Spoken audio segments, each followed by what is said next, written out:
Question: Which amongst the following is the correct process for removal of the Pradhan of a गांव सभा?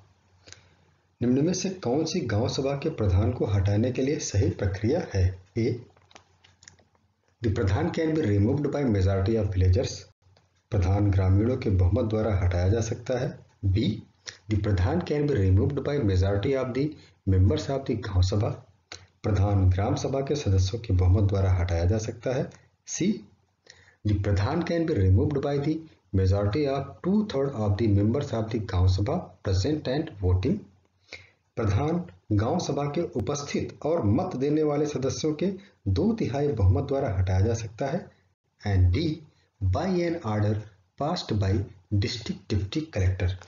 जिला उप collector द्वारा पारित आदेश द्वारा. इसका सही आंसर है C. The Pradhan can be removed by the majority of 2/3 of the members of the गांव सभा present and voting. प्रधान गांव सभा के उपस्थित और मत देने वाले सदस्यों के 2/3 बहुमत द्वारा हटाया जा सकता है. इस आंसर की सैंक्टिटी के लिए सेक्शन 14 जो रिमूवल ऑफ प्रधान से संबंधित है. According to section 14, the Gram Sabha may at meeting specially convened for the purpose and of which at least 15 days previous notice shall be given, remove the Pradhan by a majority of 2/3 of the members of the Gram Sabha present and voting. ग्राम सभा ऐसी बैठक में जो इस प्रयोजन के लिए विशेष रूप से बुलाई जाएगी, कम से कम 15 दिन की पूर्व सूचना दे करके ग्राम सभा के उपस्थित और मतदान करने वाले सदस्यों के 2/3 बहुमत से प्रधान को हटा सकती है. And a meeting for the removal of Pradhan shall not be convened within 2 years of his election. प्रधान को हटाने के लिए कोई बैठक उसके निर्वाचन के 2 वर्ष के भीतर नहीं बुलाई जाएगी. And next thing, if the motion is not taken up for want of quorum or fails for lack of requisite majority at the meeting, no subsequent meeting for the removal of the same Pradhan shall be convened within 1 year of the date of the previous meeting. यदि बैठक में quorum के अभाव के कारण प्रस्ताव पर विचार न किया जाए अथवा वह अपेक्षित बहुमत न होने के कारण पारित न हो पाए, तो उसी प्रधान को हटाने के लिए बाद में कोई बैठक पूर्ववर्ती बैठक के दिनांक से 1 वर्ष के भीतर नहीं बुलाई जाएगी. और एक बात और है कि ऐसी दशा में कोरम ग्राम सभा के 1/3 सदस्यों से गठित होगा.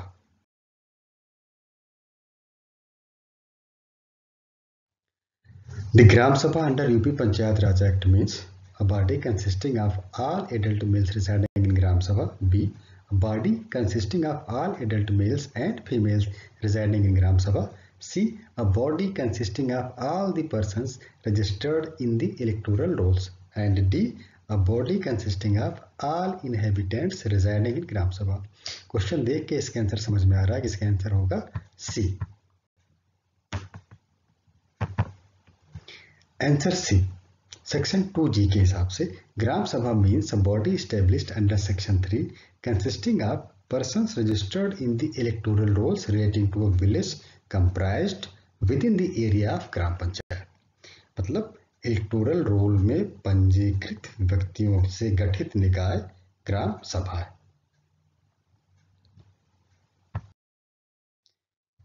Which section of the UP Panchayat Raj Act 1947 provides the power of execution of decree or order passed by a न्याय पंचायत? इसका आंसर होगा सेक्शन सी, सेक्शन 92.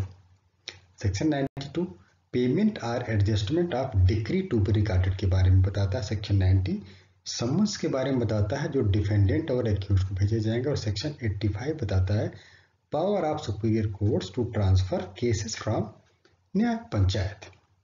हालांकि अगर लिटल इंटरप्रिटेशन करें तो इसका आंसर डी भी हो सकता है, लेकिन इसका आंसर सी ही माना जाए. What maximum sentence a Nyaya Panchayat or any member thereof can award for its contempt? A. Imprisonment for not more than 10 days, fine not exceeding ₹100. C. Both A and B, and D. Fine not exceeding ₹10. इसका सही answer है section D. Section 94A contempt of न्याय पंचायत के बारे में बताता है, जिसमें बताया गया है कि इसमें कंटेम्प्ट के लिए 10 रुपये से अनधिक का दंड दिया जा सकता है। Under which section of UP panchayat Raj act members and servants of Gram Panchayats are deemed to be a public servant within the meaning of Section 21 of Indian Penal Code. Section 27, Section 42, Section 43 and Section 28. इसका सही answer है Section 28. Section 28 कहता है members and servants to be public servant. Every member or servant of Gram Panchayat, a joint committee or any other committee constituted under this act shall be deemed to be a public servant within the meaning of 21 IPC. Under Rule 32 of UP Panchayat Rules 1947, the notice of meeting of Gaon Sabha shall be given at least 5 days before the day of meeting, B. 7 days before the day of meeting, C. 2 weeks before the date of meeting and D. 15 days before the date of meeting. इसका सही answer है section, इसका सही answer है D. 15 days before the date of meeting. Surcharge shall ceases to exist or cannot be recovered. A. After completion of 5 years from the occurrence of such loss, waste or misapplication. After completion of 10 years from the date on which the person ceases to hold his office. And C. After expiration of 10 years from the occurrence of such loss, waste or misapplication, or 5 years from the date on which the person liable ceases to hold his office, whichever is later. D. No limitation. इसका सही answer है C. Section 27 class 1 की proviso के हिसाब से after expiration of 10 years from the occurrence of such loss, waste और misapplication, और 5 years from the date on which the person liable ceases to hold his office, whichever is later. A disqualified person elected as Pradhan or member of Gram Panchayat by concealing facts can be removed. A. By filing election petition under Section 12C of UP Panchayat Raj Act. B. By initiating a proceeding under Section 95(1)(g) of the UP Panchayat Raj Act. C. By both A and B. D. None of the above. इसका सही answer है C. A and B दोनों के तरीके से उसको disqualified persons को remove किया जा सकता है. An order passed under Section 27 of UP Panchayat Raj Act 1947 is appealable. Section 27 के क्लास 3 से यह स्पष्ट होता है कि ये ऑर्डर जो है अपीलेबल है. Surcharge proceedings under panchayat Raj act 1947 are for A. Recovery of loan taken from Gram Fund. B. Recovery of license fee due to Gram Sabha. C. Recovery of tax on income from hot market and fair. And D. Recovery of loss of money of Gram Panchayat or Nya Panchayat. इसका सही answer है D. Section 27 surcharge या अधिभार से संबंधित है, जो ग्राम पंचायत के प्रधान तथा ज्वाइंट कमेटी या कोई अन्य कमेटी जो इस अधिनियम के अधीन बनाई गई हो उसके सदस्यों द्वारा यदि ग्राम पंचायत के धन या उसकी संपत्ति का लॉस, वेस्ट या मिसएप्लीकेशन किया जाता है जो कि उनके उपेक्षा या मिसकंडक्ट का प्रत्यक्ष परिणाम हो, तो सेक्शन 27 प्रधान या ऐसे सदस्य को अधिभार के दायित्वाधीन बनाती है और ऐसा दायित्व तब तक अस्तित्व में रहेगा जब ऐसा लॉस, वेस्ट या मिसएप्लीकेशन के 10 साल के भीतर तक या जब वह अपने पद का त्याग करता है, ऐसे पद के त्याग के 5 साल के भीतर जो भी इन दोनों में अधिक हो. और सेक्शन 27 का क्लास 2 ये कहता है कि ऐसे सरचार्ज या अधिभार का निर्धारण जो होगा वो प्रिस्क्राइब्ड अथॉरिटी करेगी। प्रिस्क्राइब्ड अथॉरिटी का प्रोविजन कहाँ पे है? प्रिस्क्राइब्ड अथॉरिटी को सेक्शन 2 क्यों बताता है कि prescribed authority means for the purpose of the provisions of this act mentioned in schedule 3 of the Uttar Pradesh Kshetra Panchayat and जिला पंचायत अधिनियम 1961। द जिला पंचायत आर the क्षेत्र panchayat as may be specified in column 3 of the schedule। means section 27 के लिए prescribed authority जिला पंचायत होगी, जो कि उत्तर प्रदेश क्षेत्र पंचायत और जिला पंचायत अधिनियम 1961 के शेड्यूल 3 के अनुसार जिसका निर्धारण होगा। और ऐसे अधिभार से कोई भी व्यथित व्यक्ति 30 दिन के भीतर स्टेट गवर्नमेंट या किसी अनअपीलेट अथॉरिटी के समक्ष अपील कर सकता है।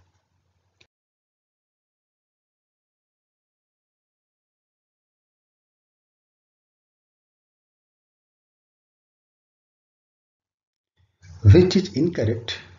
न्याय panchayat has power to hear civil cases, hear criminal cases, inflict substantive sentence of imprisonment।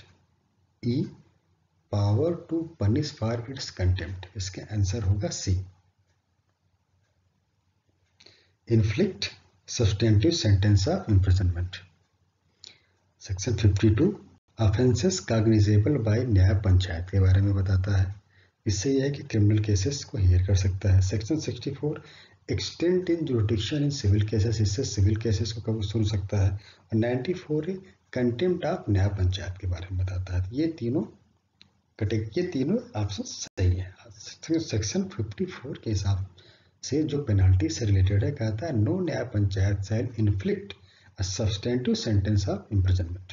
इसलिए ऑप्शन सी गलत। On the death of sole petitioner, election petition under section 12C of the UP Panchayat Raj Act 1947 can be continued by none of them। by his legal heirs वो भी नहीं कर सकता, by any other losing candidate वो भी नहीं कर सकता, by legatee of the petitioner वो भी नहीं कर सकता, by none of them। Which one of it's incorrect? No person can simultaneously be the Pradhan of Gram Panchayat and Panch of Panchayat। Be the Pradhan and member of the Gaon Sabha। Be the member of Gram Panchayat from more than one territorial constituency। D. Be a member of Gram Panchayat and Panch of Naya Panchayat। इसका सही answer है B। Which section of the UP Panchayat Raj Act 1947 provides functions of Gram Panchayat? Functions of Gram Panchayat A section 15, B section 15A, C section 32, D 26। इसका सही answer है A section 15। Section 15 functions of Gram Panchayat के बारे में बताता है, जिसमें 30 function दिए गए हैं।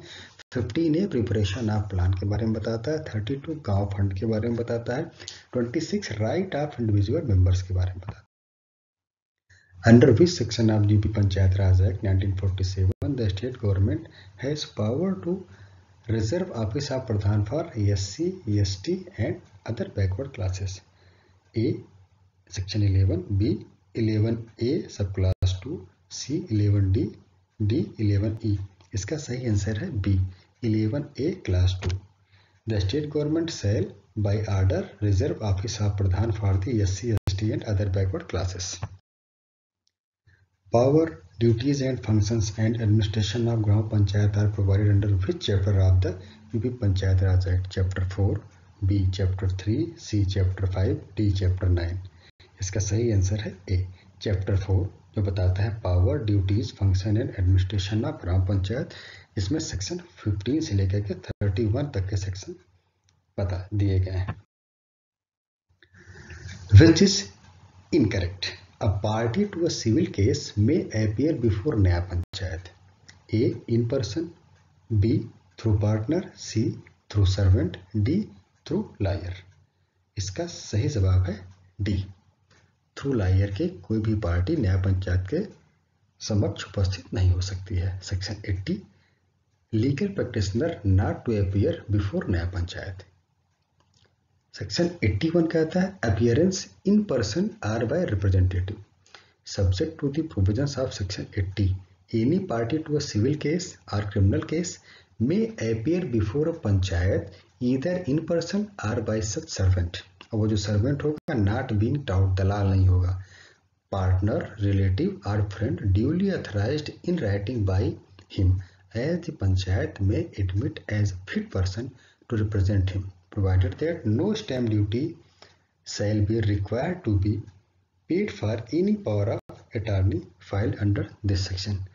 सेक्शन 81 के अकॉर्डिंग सही आंसर होगा आंसर डी।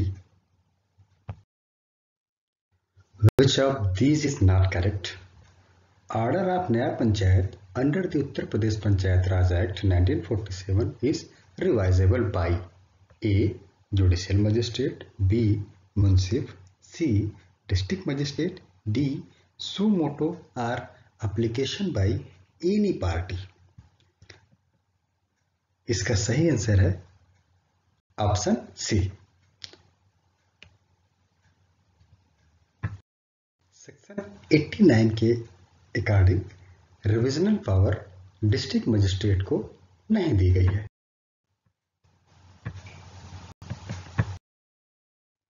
सेक्शन 89 रिवीजन से संबंधित है, जो यह बंद करता है कि जुडिशियल मजिस्ट्रेट या मुंसिफ किसी पक्षकार के आवेदन पर या स्वप्रेरणा पर न्याय पंचायत द्वारा निर्णीत किए गए किसी वाद में अगर उसे लगता है कि ऐसे मामले में न्याय पंचायत ने अन्याय किया है या कोई सारवान अनियमितता किया है, तो उस आदेश के दिनांक के 60 दिन के भीतर मामले के रिकॉर्ड को अपने पास मंगा सकता है और ऐसी पुनरीक्षण शक्ति का प्रयोग करते हुए उस डिक्री या आदेश को क्वेश कर सकता है या उस डिक्री या आदेश को मॉडिफाई कर सकता है या मामले को रिमांड करके दोबारा न्याय पंचायत के पास रीट्रायल के लिए भेज सकता है या मामले का विचारण खुद कर सकता है या किसी सक्षम न्यायालय को विचारण करने के लिए भेज सकता है।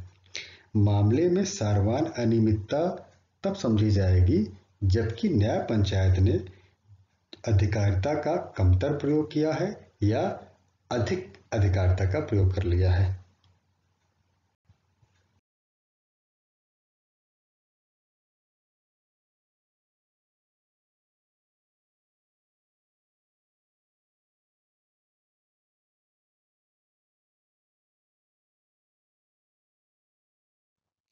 Removal of gram Pradhan passed by the state government under the Uttar Pradesh Panchayat Raj Act can be challenged: A.